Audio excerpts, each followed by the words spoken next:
Magandang araw po sa inyong lahat mga kabayan at kaibigan and welcome to our last breaking news for the year of 2021. In just few minutes po dito sa Pilipinas, it will be 2022 already, but bago po maghiwalay ang 2021 at 2022, ihatid ko po muna sa inyo ang pinaka-latest na balita po or yung updates po natin dito sa Pilipinas so that updated kayo mga kabayan at kaibigan saan man pundako ng mundo kayo naroon. At syempre, bago po tayo magdiwang ng ating New Year or ng 2022, ano po ang latest na balita mula po sa ating bansa? Ang green list countries po natin na merong 33 countries na nasa listahan po ay nabawasan ng isa. Anong bansa ang tinanggal mula sa green list countries? So yesterday po, I actually posted po yung latest information regarding the arrival protocol mula po sa IATF, and they identified 33 countries within green list countries. Pero ngayon po, December 31, 2021, may inalis pong isang bansa. So tingnan po natin anong bansa ang inalis. At tingnan natin ang updated list ng IATF. Ito po ang latest list ng IATF para po sa updated green list countries. Mula po ang information na ito sa Office of the Presidential Spokesperson. According to the acting Presidential Spokesperson Carlo Nograles, ang ating green list countries ay mababawasan ng isa. From 33, it will now become 32 na lang po.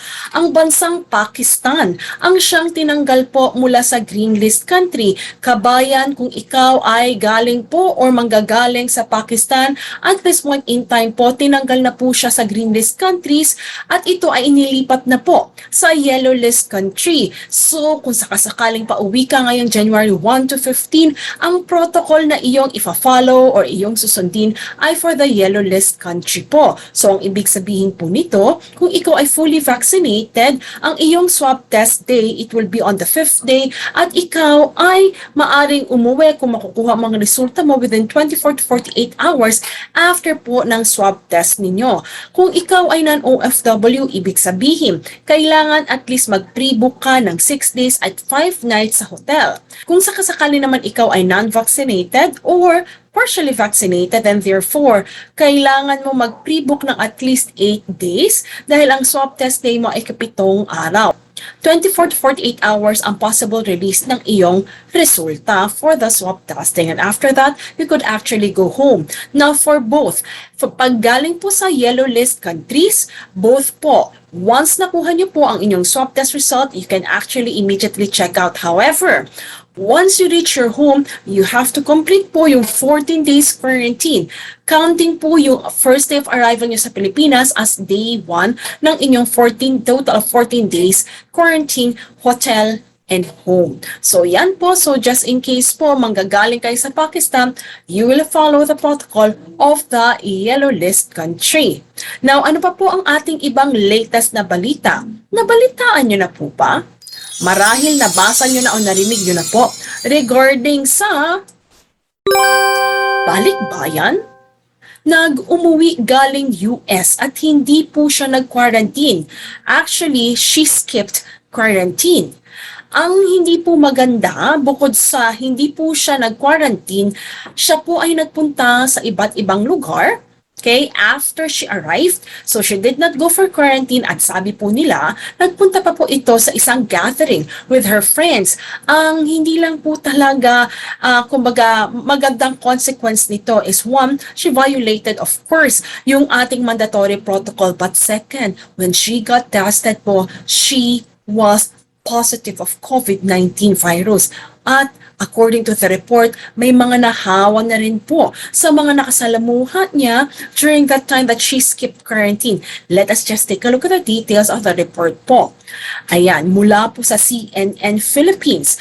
Sinabi po sa cnnnewsphilippines.com na itong balikbayang ito at this point in time, ang BOQ po at DILG are filing cases for this Balikbayan dahil po sa kanyang pag-breach ng protocol of quarantine.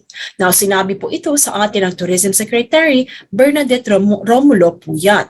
Ang nasabing Balikbayan na galing US po, siya po ay nakita sa poblasyon Makati at hindi lamang po yun. According po sa report ng CNN, siya rin po ay nakita na umattend ng hindi lang isa but like a number of parties. Imagine niyo po. So that's why when she actually was tested, ang worst scenario po is she tested positive with COVID-19.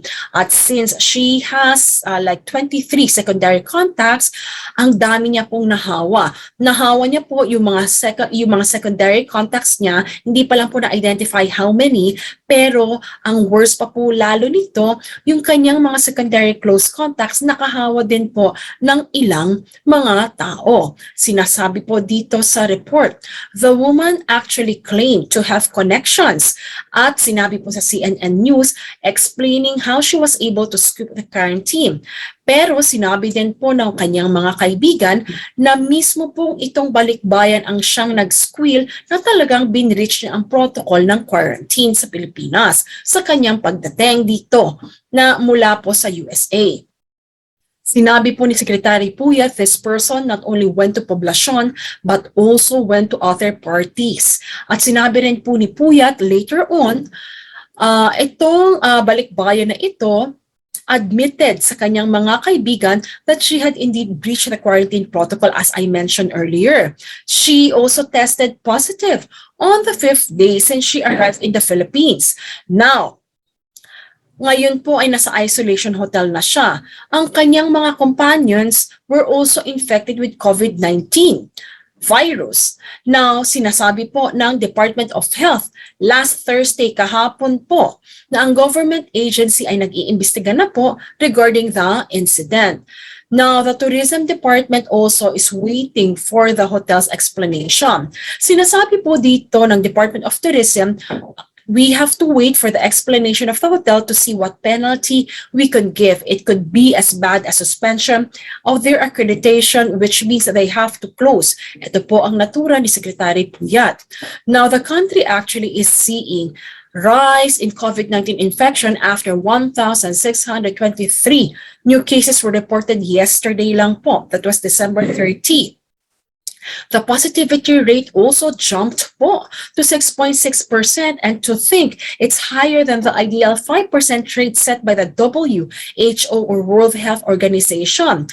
Ang Department of Health then po is reminding everyone po, ang public, not to be complacent po, wag masyadong maging kampante so as not to waste po ang government efforts of helping us not to spread the COVID virus. Yan po ay mula sa CNN News. Now, tingnan naman po natin, mula naman po sa Rappler.com. Tingnan po natin ang sinabi ng Department of Tourism Secretary Bernadette Puyat regarding this. Sinasabi po nila, katulad po ng nabanggit ko kanina, ang Department of Tourism ay kasalukuyan pong nag-iimbestiga over a hotel breach of COVID-19 protocols after itong Balikbayan mula po sa US ay nag-skip ng quarantine o tinatawag po nag-avail ng absentee quarantine. Ano po itong absentee quarantine? Later on po, according to the report, ito daw po ay isang modus. Ngayon, ano ba itong modus na ito? Ngayon, meron pong iba't ibang mga report. Sinasabi nila, possibility itong modus na ito, they will pay for the hotel quarantine. However, it doesn't necessarily mean that they will be staying in the hotel itself. Yun po. And then they might just simply appear like maari po pagdating na po ng resulta ng swab test or on the day of the swab test. Again, the details were not in the reports, but these are some reports that, naririnig po not. The DOT has since identified the hotel as Berjaya Makati Hotel in Makati City. Now, according to a viral post circulating on a social media, a certain traveler from the United States paid the facility to avoid isolation. Ito po ay according to Rappler. Now, in an interview with DZBB on Thursday, December 30, that was yesterday po, Tourism Secretary Bernadette Puyat said, the hotel initially denied, hindi po inaamin ng hotel, Una, na ang returning Filipinong ito ay nag-skip ng quarantine and they claimed that she was actually there in the hotel the entire time.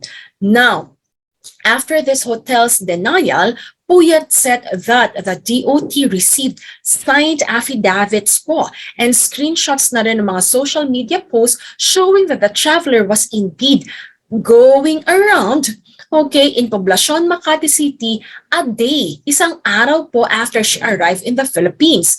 Now, the Department of Tourism has already the CCTV footage of the woman being in Poblacion at ito pa po ang sabi ni Secretary. Sinabi niya po ito, maraming signed affidavits kasi sila mismo nahawa ng COVID. And mismo yung babae na nagyayabang, may connection daw siya. Aba, nag-TikTok pa. Ang malas nun, nag-positive siya sa 5th day and yung mga nakasama niya nag-positive din. Naturan po ito ng ating Secretary for Tourism na si Bernadette Puyat. Idinagdag pa po ni Secretary Puyat nung una daw po dinideny ng Balikbayan from the US na nag-skip siya ng quarantine. Pero later on, inamin niya rin po ito sa departamento na talaga naman po nag-skip siya. Now, the traveler is now in isolation after testing positive for the virus. Sinasabi po nila na ang DOT ay already in touch po with the authorities, especially po ang hotel na naturan kung saan dapat po naka-check-in itong Balikbayan galing po from US ay hindi nagsabi ng totoo sa departamento. Sinasabi po sa report ng Rappler.com, the hotel in question is currently being investigated and has been served a notice to explain, directing the establishments to submit its response to the allegations within 3 days po. According to Puyat, it is the responsibility of the government agencies to file a complaint against the woman who violated the quarantine protocols. And we mentioned that earlier po na meron na pong charges na pinoproseso para i-charge po dito sa naturang Balikbayan. Nobody is really above the law according to Puyat. Dapat lang sumusunod. This is a health crisis dahil sa kapabayaan niya, nahawa niya ang mga kasama niya at mga kasama niya nakahawa pa ng ibang tao. Again, naturan po ito ng ating Secretary for Tourism.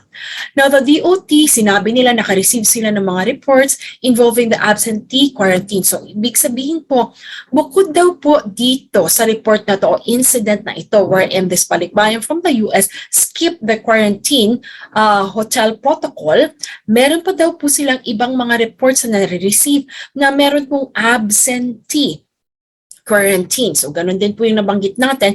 Maari po na nagbayad, andun ang pangalan sa quarantine hotel, pero wala naman po yung mismong tao na nasa quarantine hotel. Yan po. Sinabi niya po, pero yung mga nag-send, pero yung mga nagpadala ng mga leads daw po, nag-refuse to provide ng further details on the travelers and the hotel, said Puyat. So, hindi pa po kumbaga step forward talaga. Kung sino man po yung mga tao na nag-skip ng quarantine, but there are other people who actually mentioned that this actually happened.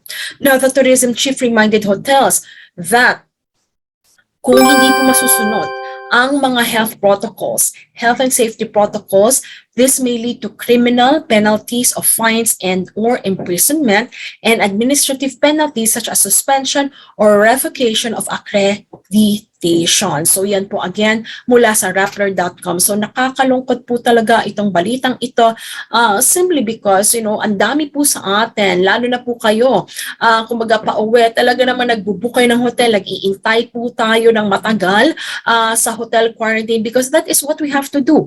Even if gusto talaga nating maikli, sumisigaw na po tayo, yun talaga ang nais natin. But still, since hindi siya aprobado, we are abiding by it, right? So, nakakalungkot, iba't ibang emosyon po ang nararamdaman ng mga tao at maaring kayo din po about this news. But at this point in time, siguro po ang pinaka-importante lang is we have to abide by the protocol and let us see if again by the next coming month they can also improve the number of days of the protocol. Sana hindi na ganun kahaba. Ako nga, 10 10 days. Imagine, fully vaccinated ako, but it just so happened during the time that I arrived, record kami lahat na kahit sa ikawalong araw, nakuha na po namin yung swab test namin, 10 araw pa rin po kami pinatigil sa quarantine hotel. Imagine po that, di ba? Now, anyway, sa ngayon po kasi, mas maikli na po ang mga quarantine days, but still mahaba pa rin po. Alam ko para sa inyo, but what I'm simply saying is, sometimes po for safety reasons na rin, just like this, what happened to this, ang dami pong nahawa. So nakakalungkot po kasi ngayon, kanina lang po pala, I was actually watching a news, and then this news actually said that there are 104, to be exact, 104 po positive in COVID po, mga travelers po yan, na from one location, since hindi na po kasya doon yung mga nag-positive po for COVID, nilipat po sila sa isang place here in Manila din po, na kung saan doon po sila magstay for the isolation hanggang gumaling po sila. So, anyway, it means that it's increasing po. So, tingnan pa po natin yung ibang balita natin regarding this one. By the way, mga kabayan at kaibigan, on this note, I just simply want to tell you this report po, so that at least iba yung pag-iingat din po ang siyang inyong gawin, so that at least wag po kayong mahawa ng COVID, especially when you're traveling back to the Philippines, at pakisabihan na rin po ang ating mga mahal sa buhay sa Pilipinas na mag-ingat, lalo na po na maaring mas maluwag na po kasi ngayon sa Pilipinas. So especially ngayon, it's New Year time, so it's good, we gather, but at the same time, keep yourself safe, kasi pag nagkaroon po ng sakit, so mahirap na po yun. Especially po, may dalawang COVID-19 virus po tayo, variants that are, kumbaga, going around po sa bansa po natin, at hindi natin alam gaano kadami po ito. Delta, it's confirmed, meron po yan sa bansa natin. Now, the Omicron virus po, so far 5 pa lang po yung nireport nila na confirmed, but then again, wala pa pong final information kung ilan po talaga, nag-iintay po tayo dyan. Now, ang Omicron virus, so far po sa mga report, that's really highly transmissible, or less ang impact niya po na negative sa tao, pero madali po itong ma-spread out. So, sa pang-gathering po, so simply just have to be very careful. So just a reminder to everyone, and remind your loved ones too. Now let us just take a look.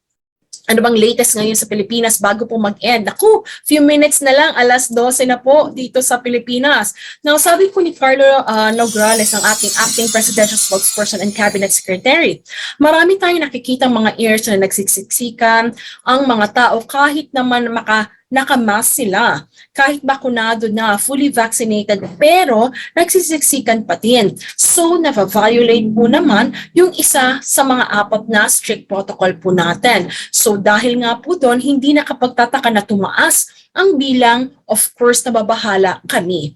Nababahala ang iatf, nababahala ang Pangulo, nababahala ang buong pwersa ng Malacanang, at dapat ang taong bayan din po. Ito pa po, isa pa pong mga report niya. Sinabi rin po ng ating acting presidential spokesperson, Carlo Nograles, kaya ang panawagan namin sa mga LGUs, please enforce the minimum public standards kapag tumataas ang bilang ng kaso ng COVID-19.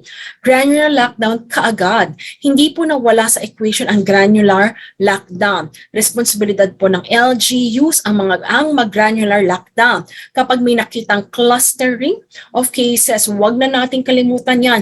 Huwag natin hayaan na lumaki pa itong COVID-19 cases. Ito po ang appeal ng Malacanang through our acting presidential spokesperson Carlo Nograles, sapagkat po for the past few days po, tumataas ang cases po sa Pilipinas. So ibig sabihin din po niyan, maaring ma-affect ang alert level here in the country. Kaya po mga kabayan, sa mga susunod na araw, asahan natin ang malaking pagtaas ng mga aktibong kaso. Ito ang dahilan kung bakit ngayon pa lamang ay nakapagdesisyon na po ang iatf na itaas na po sa alert level classification ng National Capital Region or NCR sa alert level 3. Simula sa Lunes, January 3, 2022, 12:01 hanggang January 15, 2022. Naku, ang bilis po, no? Yesterday, I just told you every provinces po ay nasa level 2 lang po, kumaga less restrictions. Pero po ngayon, ang NCR will be under alert level number 3. So in my other video po sa inyo by tomorrow, i-discuss po natin anong ibig sabihin po ba ng alert level number 3, especially kung sa Manila po ang inyong uwi or sa NCR area. At this point in time po, as of December 30, 2021, 11,772 cases po tayo meron. And at the same time, recoveries is 2,778,115 cases, at yung kaninang nabanggit ko po, nasa 6.6% ang positivity rate. This is not so good po kasi WHO is just 5% po. At this point in time po, meron po tayong 51,373 at ito po yung new cases na tumaas po. Dati po less than ng 1,000, ngayon po naging 1,623 na po. So let us see, sinasabi po nila na maaring tumaas pa po ito because of the season that we have here ng Christmas at ng New Year. Last but not the least po, itong 2022, sinasabi po nila ang target po for the first quarter is at least next year, aabot na tayo ng 77 million Filipinos fully vaccinated. So congratulations everyone. Looking forward po na mas tumaas pa po. So we will focus on the vaccination, and by focusing on the vaccination, sinasabi po dito ni Carlo Nograles, we may see cases ng COVID will be mild and asymptomatic na lamang, because remember, with so many Filipinos already fully vaccinated, it does not prevent it well. The transmission might still be there, but what vaccination does really is prevent severe and critical cases and hospitalization and deaths. So that's it mga kabayan at kaibigan. Naririnig niyo na po ba yung fireworks dito sa Pilipinas? It's already almost 2022. So with that, everyone, yan po ang ating last breaking news for 2021. Once again, everyone, I just simply want to say Happy New Year! Now, if you find this video helpful and informative, please click like. And at the same time po, I'm inviting you, kung hindi pa po kayo nakakapag-subscribe, to please subscribe to my channel. At sa ating mga subscriber for Jamey Iris TALK TV, maraming salamat po sa inyong warm na pagsubaybay at suporta sa ating channel for 2021, and looking forward po for 2022. Patuloy po ang inyong suporta at patuloy din po ako gagawa ng mga videos at sasagot sa inyong mga katanungan. Muli po, this is Jamey Iris simply saying, may God bless you all and have a blessed and prosperous new year. I'll see you next year. This 2022. With that, everyone, see you in my next video this 2022. God bless you all.